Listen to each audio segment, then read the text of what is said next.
Oy, ito ka-coffee, si dating Senador Lacson, abay binasag agad.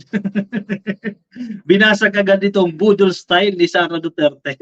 Nabasa agad sa tinagal-tagal sa politika ni Senator Lacson. Alam niya na kung itong karakas na to, itong kilos pa lang ni Sara Duterte, alam niya na kung ano yung intensyon na yan. Ito namang si Senator Lacson, di man lang pinatagal.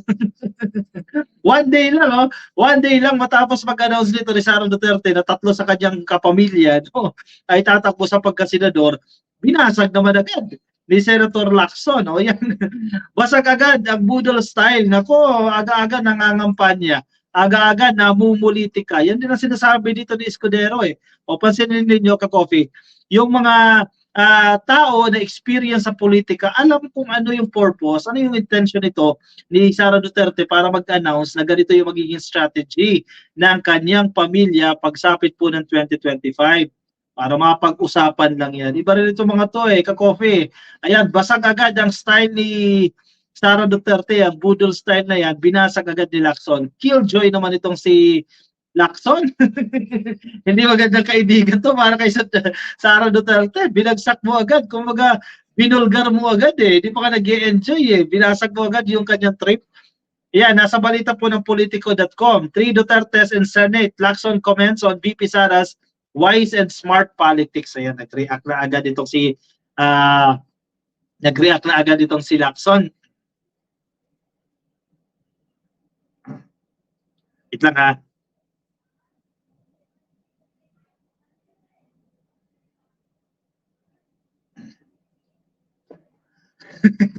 Hindi pa ka nag-i-enjoy eh. Sira agad ang gimmick eh. The prospect of 3 Duterte Senate run revealed by Vice President Sara Duterte may just be a clever ba talaga? Matalinong political strategy ba yan ahead of the election? Sa tingin niyo, isa ba itong clever political strategy para sa nalalapit na election? Sabi ni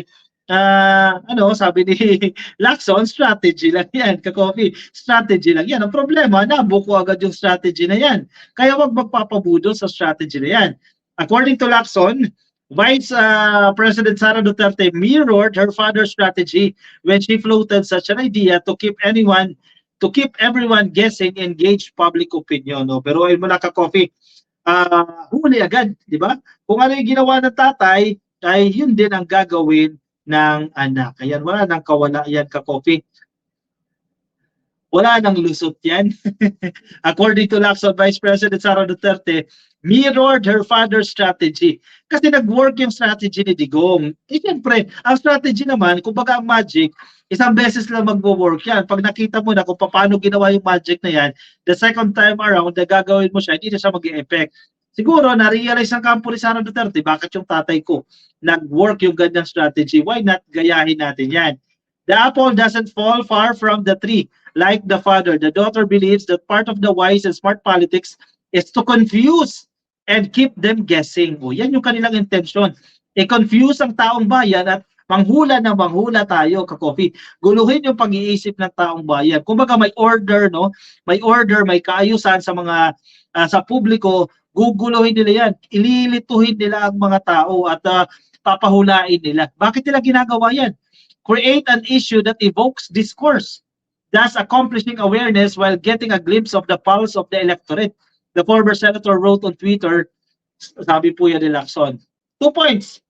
Bakit sila gumagawa ng ganitong ingay? 1, para mapag-usapan sila.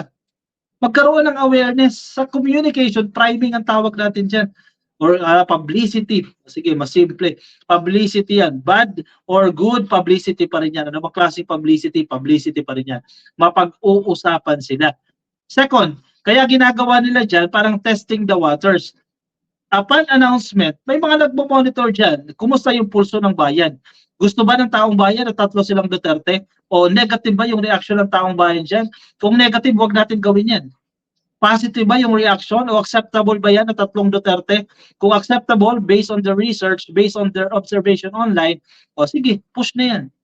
Diba? Kaya nila as early as daw, ginagawa na nila. Nabubulitika na yan, politicking na. Yan ang sinasabi dito ni Lacson, which is I think is totoo. Base sa karanasan niya, nare-realize siya na.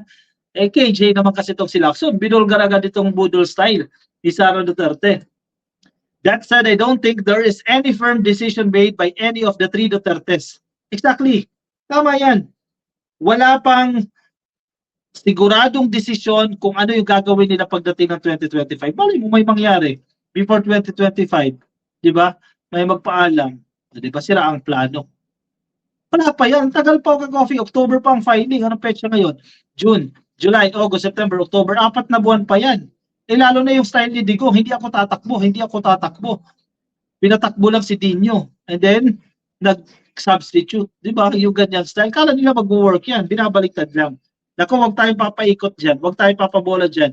The Vice President earlier revealed that her father and her two brothers, Davao City Representative Pulong Duterte and Mayor Baste Duterte, are raring to run for senator in next year's election. The political move was bared less than a week after the VP resigned. The VP resigned from the cabinet of President Marcos that signaled a split of their unit team. Kasi magtataka ka, Coffee, bakit niya gagawin yan? Diba? Ano ka? Diba? Vice-presidente ka. On the contrary, ang common kasi na ayaw ng mga politiko, yung una silang napapabalita na sila itatakbo. Diba? Yung una silang napapabalita na number 1 sa survey. Kasi ang basic principle naman dyan, pag nauna kang nag-declare, nauna kang ibabash, mauna kang masisira, di ba? Ganoon yun eh. Pero baliktad dito si Sara, yung kampo nila Sara Duterte, naunang nag-announce. In the first place kasi, sirang-sira na eh. E di sige, siguro nasa isip nila, total sira na naman tayo para pag-usapan na lang tayo dyan. Or para malaman din natin kung ano yung pulso ng taong bayan, iboboto ba tayo? Susuportahan ba tayo ng mga taong ito? Ganun lang yun eh. Lacson meantime commented about 5 families from the Dutertes to the Tulfos, possibly dominating the Senate polls next year. Senate 2025, the Dutertes, 3 Tulfos, I don't think tatakbo si Ben. 2 Villars, 2 Cayetanos, 2 Ejercito Estradas, and the list goes on because it is what it is, by the people, for the people, of the people, she said. Demokrasya naman yan, ka-coffee. Wala namang problema dyan. Sige, takbo kayo dyan. Pero out of delicadeza, kung tatlo kayo, di ba? Okay na nga, acceptable na nga yung dalawa eh. Sige, dalawa-dalawa. Yung mga Cayetano, dalawa dyan. Acceptable mo na yan eh. Pero yung makikita mo, grabe naman kayo dyan. Tatlo na kayo dyan, tatakbo kayo sa pagkasenador. Yes, may chance kayong manalo dahil meron kayong makinarya. Di ba? Maintindihan mo naman yan eh. Ang mga Dutertes, may mga mag-finance dyan, di ba? They have the capacity to run their own campaign. Kayang-kaya nila yan. Pero out of delicadeza naman, di ba? Huwag naman kayong tatlo dyan. Kasi for sure, kung tatakbo kayo dyan, for sure may lulusot dyan. May mabubudol pa rin kayo dyan. May mananalo pa rin dyan. Pero out of delicadeza, masyadong naman kayong gahaman dyan. 24 lang yung upuan dyan sa Senado. And you will eye for 3 seats. Grabe naman yan. Sobrang gahaba naman sa kapangyarihan yan. Anong protection ang kailangan nyo naman dyan? Di ba? Huwag ganon. Anong say din Jack Coffee? Sige, comment ang inyong opinion, reaction dyan sa ating comment section para mabasa rin po ng iba nating mga ka-coffee. Grabe itong mga tao na ito. No vote sa mga dutay na kriminal, sabi ni Benisa Badu. Kay Diva, natutuwa yung mga Duterte dahil talk of the town. Diva, posible, isang reason yan. Kaya sinasabi dito ni Lacson, para pag-usapan sila. To create a discourse, mapag-usapan lang sila. Diba? Publicity pa rin sa kanila yan. Linda de la Vega, no way sa mga Duterte at Villar. Ma'am Josefa Oliva, hello sa inyo, ma'am. Dami nilang pondo, Lori Mamawag. Naku, napakarami. Unlimited yan. Ka-coffee, napakarami yan. China will finance the Duterte, sabi ni Marvelous Mendoza. Para mamayag pag ulit ang China, di ba? Tulad ng nangyari nung panahon ni Digong. Too much access ang nabigay sa China. Mga kababayan, no to mag-amang Duterte, pro-China yan, sabi ni Marilyn Tabalba.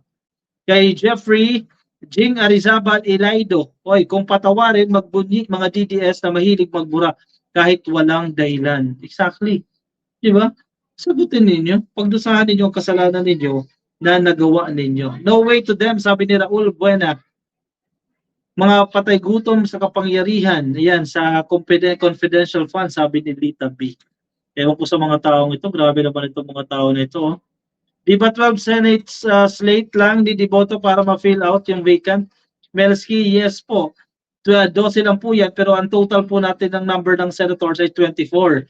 Every 3 years po, 12 lang ang tumatakbo para may maiiwan na 12. Para meron tayong continuity ka-coffee. Yan ang ginagawa dyan. Pero 6 na taon po ang termino ng isang senador. Sus, nakakasawa na yung lines na patawarin na lang si Digong kasi nangihina na. That's BS, sabi ni Elizur Valdez. Correct? Ruby Santa Monica, wag iboto yung mga pro-China, lalo na yung mga Duterte.